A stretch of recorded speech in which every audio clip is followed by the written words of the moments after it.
அனைவருக்கும் வணக்கம். இன்று 5 திருக்குறளுக்கான விளக்கம். கல்வி, தலைமை, அரசியல், மக்கள், முயற்சி. கல்வி. தொட்டனை தூறும் மணற்கேணி மாந்தர்க்கு கற்றனை தூறும் அறிவே. ஆற்று மணலை தோண்ட தோண்ட எப்படி நீர் ஊறுமோ அதுபோல மனிதன் கற்க கற்க அறிவு பெருகும். தொட்டனை தூறும் மணற்கேணி மாந்தர்க்கு கற்றனை தூறும் அறிவு.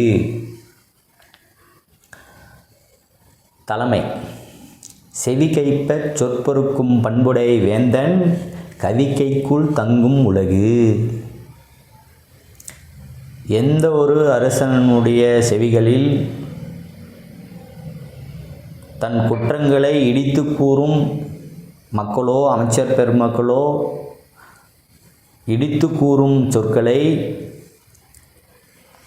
தன் செவியால் கேட்டு பொறுமையோடு உணர்கின்றானோ அத்தகைய பண்புடைய வேந்தனின் ஆட்சியின் கீழ் இவ்வுலகம் தங்கும் என்று சொல்கிறார்.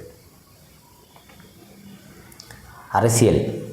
முறை செய்து காப்பாற்றும் மன்னவன் மக்கட்கு இறையென்று வைக்கப்படும். எந்த ஒரு அரசன் நீதி நெறியோடு மக்களை பாதுகாத்து ஆட்சி புரிகின்றானோ அவனே கடவுளுக்கு நிகரானவன், கடவுள் என்று போற்றப்படுவார். மக்கள். ஈன்ற பொழுதின் பெரிதோக்கும் தன் மகனை சான்றோன் என கேட்ட தாய். தன் மகனை சான்றாள் என கேட்ட தாய், தன் செவிகளால் சான்றாளன் என கேட்ட தாய் தான் பெற்ற பொழுதில் இருந்த மகிழ்ச்சியை விட பெரிதாக மகிழ்வாள். முயற்சி. தெய்வத்தான் ஆகாதெனினும் முயற்சி இதன் மெய்வருத்த கூலி தரும். தெய்வத்தின் அருளால் நடக்காத செயலும் தன் முயற்சினாலும் தன் உடல் உழைப்பாலும்